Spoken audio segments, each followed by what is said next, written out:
नमस्ते मेरे प्यारे बच्चों। हम लोग अपना इकाई 7 जीवों में अनुकूलन के बारे में चर्चा कर रहे हैं, है ना। एडाप्टेशन इन ऑर्गेनिजम्स। तो जिसमें हमने जलीय जीव, स्थलीय जीव, मरुस्थलीय जीव, उभयचर आदि के बारे में हम आपको बता रहे थे। इसमें हमने क्या पढ़ा? सजीवों के कैसा होता है, सजीवों में अनुकूलन एवं रूपांतरण। फिर हमने जलीय अनुकूलन पढ़ा कि किस क्या क्या होता है, जिससे कि मछली और कुछ जलीय पौधे जो जल में रहने के योग्य होते हैं, ठीक है, उनमें क्या क्या अनुकूलन होती है। अब हम लोग जो अगला पढ़ेंगे वह है स्थलीय अनुकूलन। स्थलीय अनुकूलन।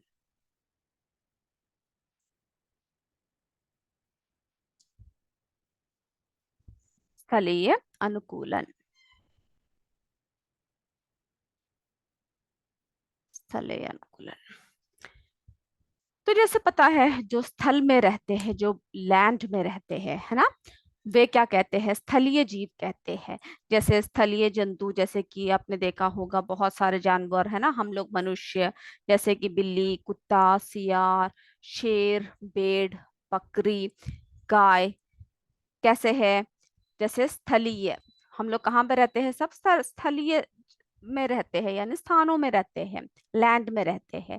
जैसे कि स्थलीय पौधे हैं, जैसे नीम है, आम, अमरूद, महुआ, बबूल आदि, यानी बहुत सारे पेड़ पौधे जो कैसे रहते हैं? स्थान यानी लैंड में रहते हैं, जो क्या होता है, स्थलीय अनुकूलन के अनुसार उनका शरीर जो है ढला होता है। तो स्थलीय जंतु जैसे बिल्ली हुआ, कुत्ता, सियार, शेर, भेड़, है ना, बकरी, गाय, सभी क्या है? सभी के लिए प्रचलन के लिए, यानी वो जो चलते हैं, उनके कितने पैर देखे हैं आपने? 4, है ना। उन सबका क्या होता है? 4 पाद होता है। उनमें सांस लेने हेतु उन्हें कैसा होता है? श्वास लेने के लिए विकसित श्वसन या तंत्र होता है। कैसा होता है? विकसित श्वसन तंत्र। विकसित श्वसन तंत्र होती है उनमें, है ना। और जैसे कि पेड़ों की अगर हम बात करें, जैसे नीम है, आम है, बबूल है, अमरूद, क्या है? आदि स्थलीय वृक्ष है। तो अधिक जल में ये कैसा हो जाता है? सूख जाते हैं, है ना। जब जलीय जब जल में रहने वाले हमने पौधों को देखा, वे क्या नहीं कर सकते? वे स्थल में नहीं रह सकते। तो जो स्थलीय जो पौधे होते हैं, उनमें अगर हम अधिक जल में रखें, तो वे लोग क्या होता हो जाता है? या तो गल जाते हैं, या सड़ कर क्या हो जाते हैं? सूख जाते हैं, है ना। तो इनका तना मजबूत होता है। तो जो कैसे किसके बारे में हम बात कर रहे हैं? स्थलीय वृक्ष के बारे में बात कर रहे हैं। स्थलीय वृक्ष, है ना। तो ये सब कैसे होते हैं? इनका जो तना होता है, तना काफी मजबूत होता है।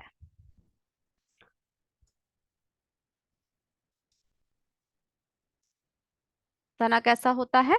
काफी मजबूत होता है, पत्तियां चमकीली और चौड़ी होती है ना। इनमें रंध्रों द्वारा क्या होता है? इनमें रंध्रों द्वारा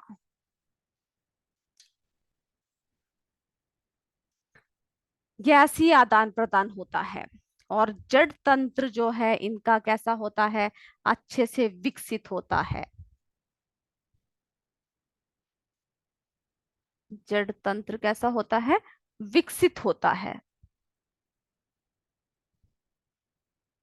जड़ तंत्र जो हमने क्या देखा? काफी विकसित है ना। जड़ तंत्र कैसा होता है? काफी विकसित होता है इनमें। फिर हमने क्या देखा कि तो क्या है, ये सब जो है इन्हें स्थल में रहने के लिए अनुकूल, इन जो उनके लिए क्या देते हैं? अनुकूल जो व्यवस्था उनके लिए देते हैं। तो जैसे कि आपने देखा होगा, जो मरुस्थल में रहते हैं, है ना, मरुस्थल में रहने वाले जंतुओं को विशेष परिस्थितियों का सामना करना पड़ता है। क्यों? क्योंकि वहां पर बहुत कम पानी होता है, बहुत तेज धूप होती है ना। पानी की कमी होती है, सब कहाँ होता है? मरुस्थल में। चारों तरफ रेत ही रेत होती है, तो बहुत बुरी तरह से क्या होता है? गर्मी होती है ना।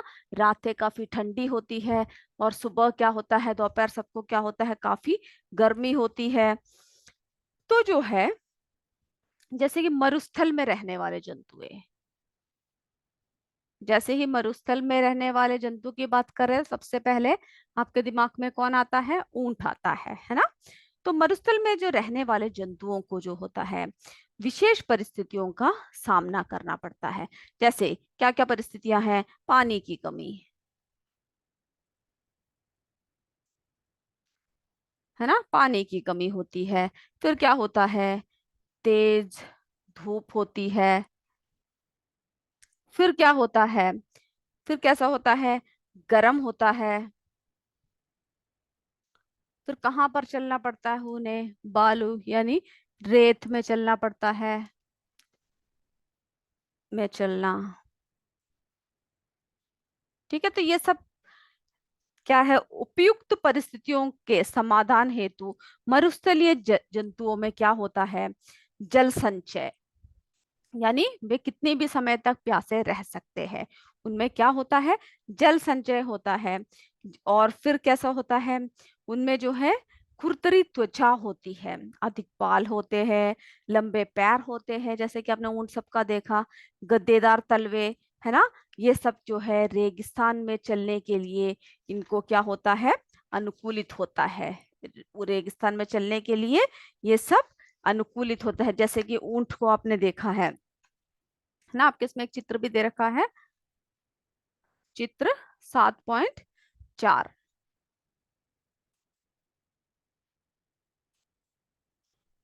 तो हम जरा वो चित्र देख लेते हैं। ये देखिए, आपने ऊंट को देखा है ना, ये कैसे है? मरुभूमि में चलता है ना। इनके जो लंबे लंबे पैर है, पैर देख रहे हो ना कितने लंबे, और कितना भी समय तक बिना पानी पिए क्या है, ऊंट रह सकता है ना। गद्देदार तलवे होते हैं जो गर्म रेत में चलने में इन्हें क्या सक्षम प्रदान करता है ना, शरीर को सक्षम प्रदान करता है। तो जैसे कि ऊंट इस प्रकार तो मरुस्थलीय जानवर कहते हैं, है ना। इसी प्रकार मरुस्थल में उगने वाले, तो जैसे कि ऊंट देखा, वैसे ही क्या है, कुछ पौधे जो है मरुस्थल में उगते हैं। ऊंट की तरह ही क्या है, कुछ पौधे जो मरुस्थल में उगते हैं। देख रहे हो, मरुस्थलीय पादप, जैसे नागफनी, गिकवार, फिर क्या है, सतावर, बड़बड़ बड़बड़ंडा। ठीक है, तो जो बड़बंडा सब है, बड़बंडा, सतावार, फिर जो है घीकुआर, नागफनी, ये सब जो है क्या है, मरुस्थलीय पौधे हैं। ठीक है, तो ये भी क्या है, पानी की, इन्हें भी क्या क्या सामना करना पड़ता है? पानी की कमी, सूर्य का तेज प्रकाश, है ना, दिन के समय उच्च तापमान सहन करना पड़ता है। तो मरुस्थलीय पादपे जो होते हैं, उनमें जो है अनुकूलन हेतु बहुत सारी विशेषताएं होती है। ठीक है, इनका जो तना, ये सब देख रहे हो, कांटेदार लगेंगे आपको अगर ये सब कैक्टस सब जो आप देखते हो तो तना जो है मंसल, चपटा, हरा, ठीक है, एवं स्पंजी हो जाता है, जो भोजन बनाने के लिए के साथ साथ जल संचित करने का भी वे इससे कार्य कर सकते हैं। जैसे कि ये नागफनी है, जब इसका पौधा आप देखोगे तो कैसा लगेगा? कांटेदार लगेगा, है ना, चपटा है, स्पंजी है, अगर आप छुओगे तो कांटे होंगे उसके तरफ, लेकिन बीच में सब क्या है, स्पंजी है। और जो है जड़ तंत्र अत्यंत क्या होता है, अत्यधिक फैला हुआ, और भूमि में जल प्राप्त करने के लिए अधिक गहराई में जाता है, यानी इसके जड़ होते हैं जो भूमि के बहुत ही फैला हुआ होता है, जिससे कि वो भूमि में से कहीं से भी क्या कर सकते हैं, गहराई से जल को खींच सकते हैं। ठीक है, और इनमें जो है वाष्पोत्सर्जन की, जो वाष्पोत्सर्जन की क्रिया है, वो कम करने के लिए पत्तियां, फिर क्या है, पत्तियों में जो मांसल या कांटे, कांटे देख रहे हो ना, इन सब में कांटे या शल्कों के रूप में पाया जाता है। जैसे कि नागफनी है, गीकवार है, फिर क्या है, बड़बंडा है, सतावार है। ठीक है, ये सब इन सब के नाम आप लिख के रख लीजिएगा।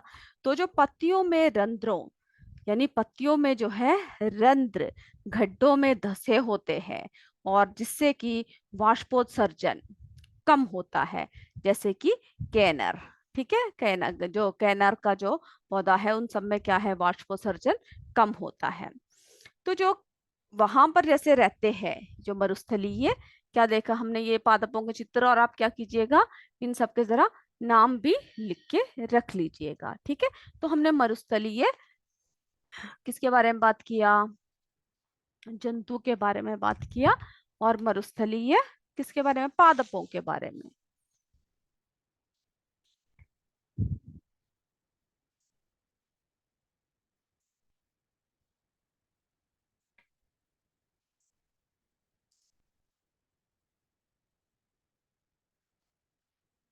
ठीक है, पादपों के बारे में बात किया कि क्या क्या इनमें क्या होता है, किस तरह से उनमें भोजन बनाने की, जल संचित करने का कार्य करते हैं, है ना, जो और जड़ तंत्र जो होता है इनका कैसा होता है, तंत्र फैला होता है, काफी फैला होता है। ठीक है,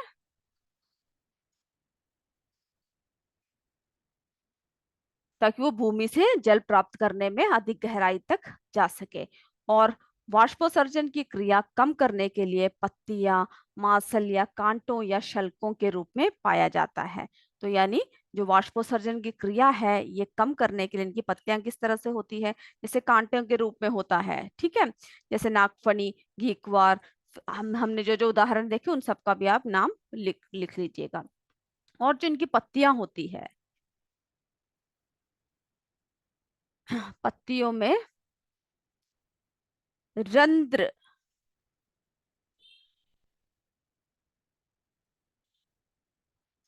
जो इनकी जो पत्तियां होती है इसमें जो है रंध्र, रंध्र जो है कहाँ दसे होते हैं, गड्ढों में दसे होते हैं। रंध्र कहाँ पर दसे होते हैं, गड्ढों में दसे होते हैं। ठीक है, तो इन सब पॉइंटों को आप क्या कीजिएगा, लिख के रख लीजिएगा, धसे होते हैं, जिससे कि क्या होता है, वाष्पोत्सर्जन कम होता है।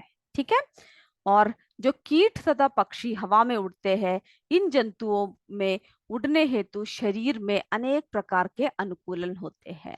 तो हमने ये सब इस मरुस्थलीय पादपों और जो है मरुस्थलीय जानवरों में हमने देखा कि किस तरह से वे लोग क्या करते हैं, उनमें अनुकूलन होता है, मरुस्थलीय अनुकूलन होता है। अब हम देखते हैं वायवीय अनुकूलन। अब हम जो आखिरी जो बात कर रहे हैं किसके बारे में बात कर रहे हैं,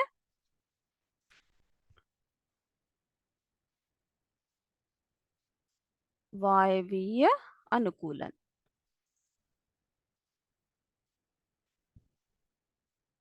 वायवीय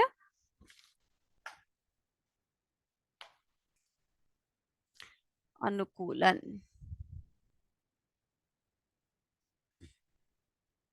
वायवीय अनुकूलन। तो आपने देखा होगा जो पक्षियां जो आपके आसपास उड़ते हैं, है ना, ये कैसे उड़ते हैं, आप कभी सोचते हो, इनके उड़ने की गतिविधियों को जरा आप ध्यान से देखोगे तो आप क्या देखोगे कि ये जो पक्षियां हैं उड़ने से पूर्व क्या करते हैं, शरीर फुलाकर कैसे क्या फैलाते हैं, पंख फैलाते हैं। ठीक है, ये क्या करते हैं, शरीर को पहले फुला देते हैं और पंखों को फैलाते हैं। फिर क्या है, ये निश्चित दिशा में ऊपर दाएं अथवा बाएं उड़ान भरते हैं। तो कैसे उड़ते हैं ये लोग, एक निश्चित दिशा में। ठीक है, कैसे उड़ते हैं, एक निश्चित दिशा में,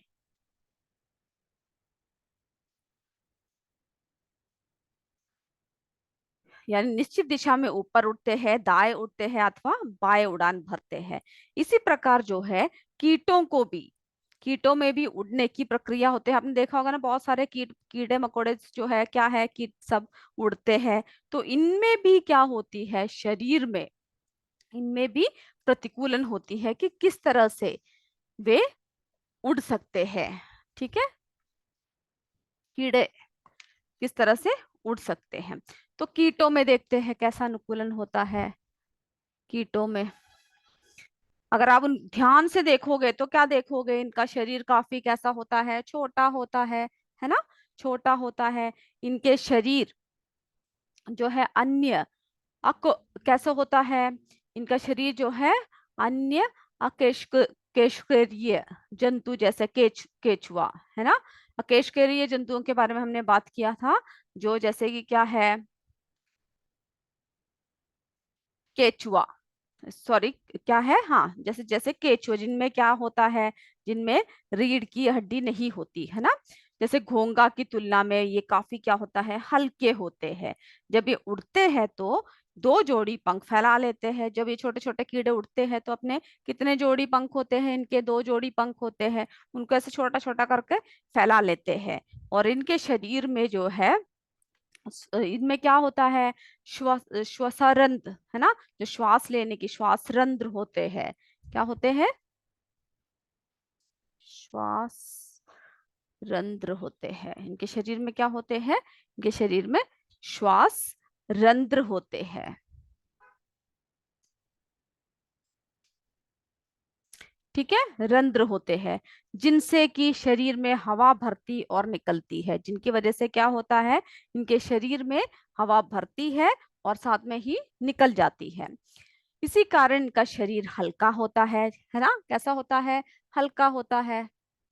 जैसे कि किन किन को आपने देखा है जिनका शरीर हल्का होता है, जैसे ये जो कीड़े होते हैं, इनका शरीर जो है काफी हल्का होता है। ठीक है, जैसे तितली हुई, मधुमक्खी हुआ, मक्खी हुआ है ना, उन सब का शरीर जो है काफी हल्का होता है। तो कीटों में जो है उड़ने हेतु ये इन सब अनुकूलन होते हैं। अब जो है पक्षियों में भी क्या होता है, उड़ने के हेतु अनुकूलन होते हैं। ठीक है, जैसे पक्षियों के शरीर जो है वायवीय वातावरण के अनुकूल होता है ना, इसीलिए क्या है, वे लोग आसानी से उड़ पाते हैं।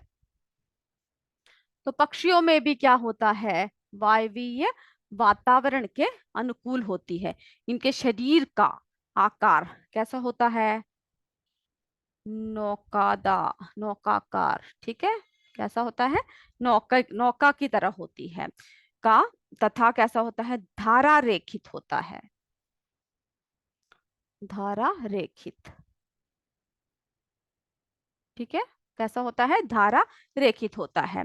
और इनके जो अग्रपाद है, अग्रपाद यानी जो इनके पैर है, कि पंखों में क्या होता है, अग्रपाद जो है वो पंखों में रूपांतरित होते हैं, जो उड़ने में क्या होता है, उन्हें सहायक होता है। इन्हीं इनकी अस्थियां कैसे होती है, खोखली होती है। तो अग्रपाद कैसा होता है, कैसा किस तरह से होता है, पंखों में रूपांतरित होती है। और इनकी जो अस्थियां हैं वो कैसे होती है, खोखली एवं वायु से भरी होती है। इनका शरीर जो है काफी हल्का होता है, शरीर कैसा होता है, हल्का होता है।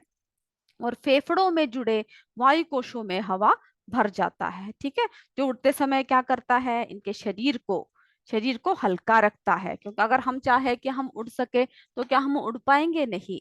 लेकिन जो पक्षियां होते हैं उनका शरीर जो है काफी हल्का होता है।